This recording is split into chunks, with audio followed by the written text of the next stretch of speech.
Olá, alunos do sexto ano, tudo bem com vocês? Estamos iniciando mais uma aula de língua portuguesa. Vamos conferir os nossos objetivos? Vamos fazer então a leitura do gênero cordel, localizar informações explícitas, que são aquelas de fácil localização no texto. Vamos inferir informações implícitas, aquelas que nós precisamos interpretar, e reconhecer as características do gênero cordel, que são bem importantes, né? Que nós saibamos então essas características, tá? Vamos lá? Perguntinha para você aqui, ó. Você conhece as características do gênero cordel? Quais será que são essas características, né? Será que é parecido com uma notícia? Será que é parecido com um manual de instruções? Não, né, professor? Será que é parecido com uma música? É, alguma coisinha, pode ser, né? A questão dos versos. Mas parece, será com um poema? Eu acho que fica mais parecido com um poema, né? Você também acha? Vamos ver então? Já vamos descobrir se é mais semelhante a um poema. Vamos lá. Então, vamos ler trechos de um cordel, então, para conhecer estas características. Acompanhe aqui comigo. O título é O Boi Zebu e as Formigas. Então, vamos à leitura.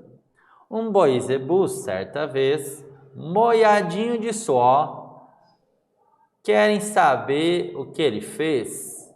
Temendo o calor do sol, entendeu de demorar e uns minutinhos cochilar na sombra de um juazeiro que havia dentro da mata e firmou as quatro patas em riba de um formigueiro. Já se sabe que a formiga cumpre a sua obrigação. Uma com a outra não briga, vive em perfeita união. Paciente trabalhando, suas folhas carregando, uma grande exemplo revela naquele seu vai e vem, e não mexe com mais ninguém, se ninguém mexer com ela. Por isso, com a chegada daquele grande animal, todas ficaram zagadas, começou a se assanhar e foram se reunindo. Nas pernas do boi subindo, constantemente a subir, mas tão devagar andava que no começo não dava pra de nada sentir. Com essa formigaria, tudo picando sem dó, o lombo do boi ardia mais do que na luz do sol. E ele zangado, as patadas, mais força incorporava, o zebu não estava bem. Quando ele matava 100, chegava mais de 500. Então, observaram aqui as características próprias, então, certo? A questão da linguagem, do sotaque, né? Da variação linguística existente aqui dentro do texto, né? Então percebam como que o texto se estrutura. Ele está semelhante ao quê? A um poema, né? Certo? Você conseguiu também perceber a questão da rima, da melodia, da sonoridade das palavras? Tudo isso precisou sim ser respeitado na hora de construir essa história, né, em forma de poema, né, que não deixa de ser a história, né? Então, o boi, né? Então, o boi zebu ali e as formigas subindo tudo, né? Então, picando ali aquele boi que ardia mais do que o sol, segundo ali o texto, certo? Então, não é algo agradável, né? Você já teve aí uma experiência, né, de colocar a mão em um formigueiro aí e sentir aquela dor, né, da picada de uma formiga? Não é legal, né? Então, para o boi também, né, assim como para os humanos, não é legal. Para aquele boi, com certeza, também não foi uma experiência agradável, né? E, com certeza, ali rendeu ali uma preocupação muito grande, né, em relação àquela dor, certo? Muito bem. Vamos, então, à nossa atividade. Acompanhe aqui. A partir da leitura do fragmento do poema, responda: que história é contada nesse cordel? Já voltamos.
Legal, e aí, você conseguiu então fazer a identificação do que foi solicitado?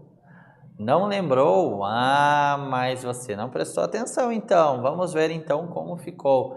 Então, quem não anotou, por favor, faça a sua anotação aí.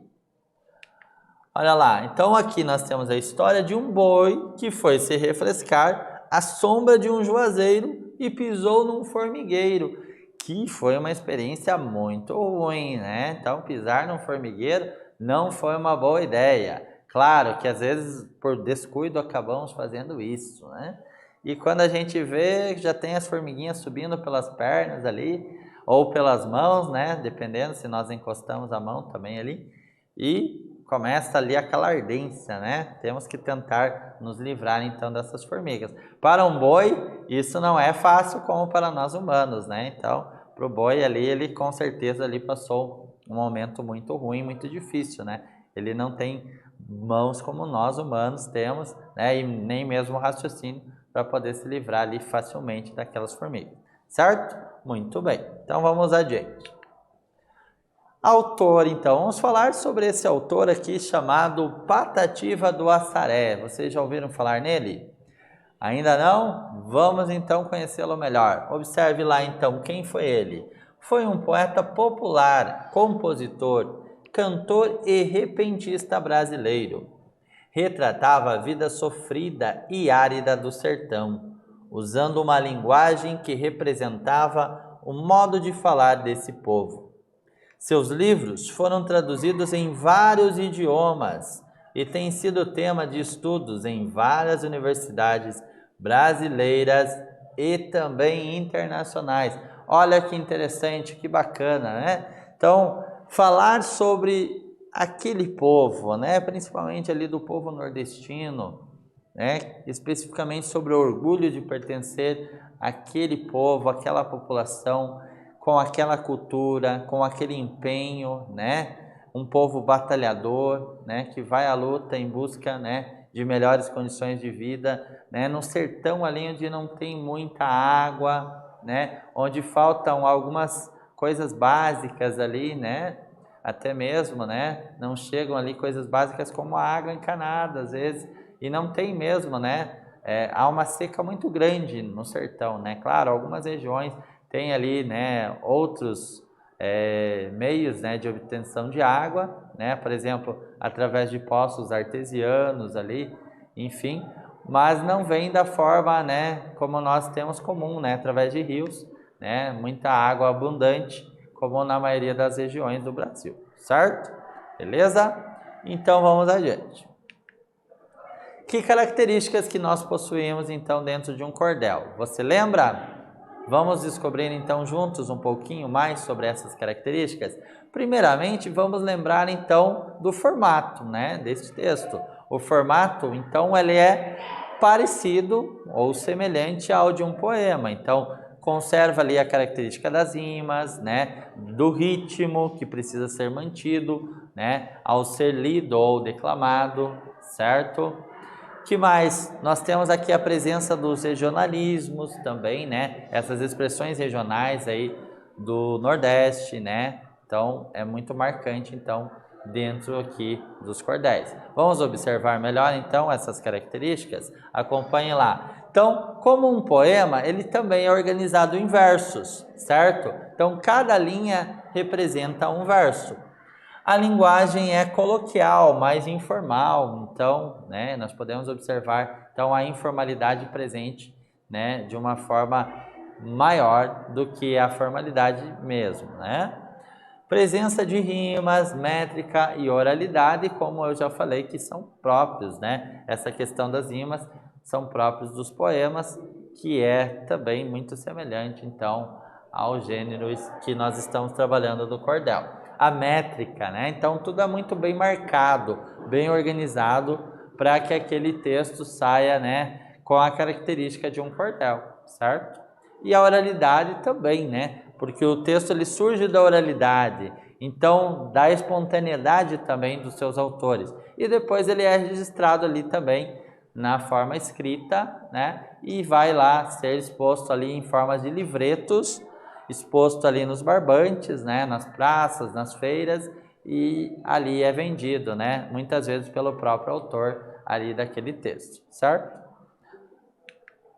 Então, atividade número 2, acompanhe aqui o trecho e responda o seguinte: a linguagem utilizada no cordel apresenta marcas da oralidade, evidenciando uma variedade linguística regional. Identifique as marcas de oralidade do trecho acima. Já voltamos.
Beleza, e aí? Vamos corrigir então? Você conseguiu observar? Espero que sim, tá bom? Vamos ver se vocês acertaram. Olha lá então algumas expressões aqui que foram utilizadas: molhadinho, suor, só, demorar, juazeiro, cochilar, formigueiro, firmou, certo? Então fizeram partes aqui desse trecho, beleza? Então são expressões muito próprias do regional e também, de certo modo, informal, também por consequência, variação linguística. Perfeito. Agora vamos compreender melhor a linguagem dentro do contexto, né? Então a linguagem, né, as palavras, as expressões, elas só fazem sentido dentro de um contexto. O que é o contexto, professor? Justamente eu preciso observar as palavrinhas que estão próximas àquela palavra ou expressão para compreender com qual sentido ela foi utilizada ali, qual é o significado dentro daquela frase ali como um todo, certo? Então, lá no dicionário, eu tenho lá vários significados para uma única palavra, né? Nós também podemos ter a questão que as palavras foram usadas no sentido figurado, né? Às vezes também isso acontece. Então, nem sempre é tão fácil de saber o significado de uma palavra sem observar o contexto. Então, é bem importante observar o contexto. Observe aqui, então, as expressões que evidenciam a marca de oralidade e regionalismo que foram utilizadas. Suor no lugar de suor, só no lugar de sol, cochilar no lugar de cochilar, enriba no lugar de em cima, exemplo no lugar de exemplo, frivioca no lugar de coceira, picadas ou ardência, enfim. tá bom? Que mais? Você observou que no texto há diversas palavras que apresentam marcas da oralidade, evidenciando então uma variedade linguística regional, tá bom? Então olha lá, só e sol, cochilar e cochilar, em riba em cima, exemplo e exemplo. E em que situações comunicativas o uso dessas expressões não seriam adequados, então, né? Então, nós sempre falamos aqui na língua portuguesa da adequação. Então, o contexto vai determinar se eu posso ou não utilizar aquela expressão mais informal ou eu devo utilizar sempre a expressão formal. Então, em uma apresentação de escola, no trabalho ou em um texto, eu procuro sempre usar a linguagem formal, certo? Mas numa situação de conversa com um amigo, né? Em algumas situações de texto também que nós utilizamos propositalmente, nós podemos sim utilizar a linguagem ali, né? Informal e também a variação regional, sem problema nenhum, tá bom? Então as palavras elas vão se adequar ao contexto que eu preciso utilizar aquela linguagem, tá bom? Então, atividade número 3. Quem são os personagens da história contada aqui? Já voltamos.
Legal, e aí, você descobriu quem são os personagens? Vamos ver se vocês acertaram, vamos conferir.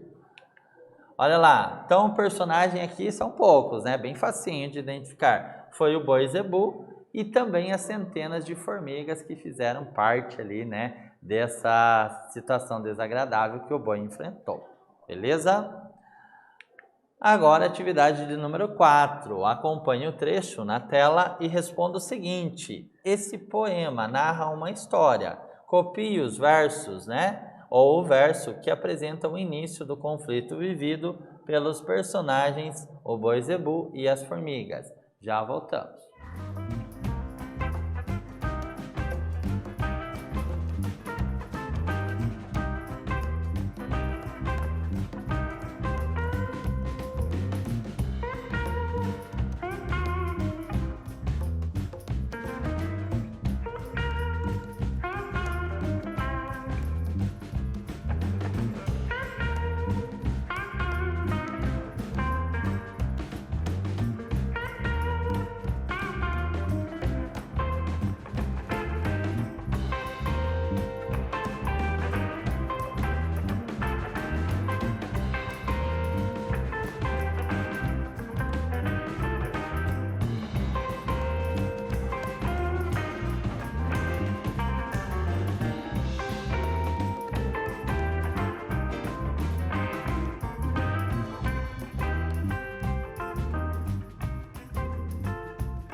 Bacana! Vamos então ver como ficou então a nossa resposta. Vejamos. Olha lá. E firmou as 4 patas em riba de um formigueiro, né? Então aqui eu consigo compreender melhor então o que foi perguntado. Beleza? Muito bem. Agora vamos compreender o que nós abordamos dentro desta aula. Olha lá. Fizemos a leitura de um poema de cordel, certo? Bem importante, então, compreender as características. São muito semelhantes aos poemas, precisa de rima, melodia, enfim, tudo isso, tá? Identificamos algumas características do cordel, as marcas de oralidade e também os personagens que fizeram parte da história, beleza? Muito bem, então agradeço a todos que acompanharam, então, todas essas informações, espero que tenha sido útil, até a próxima.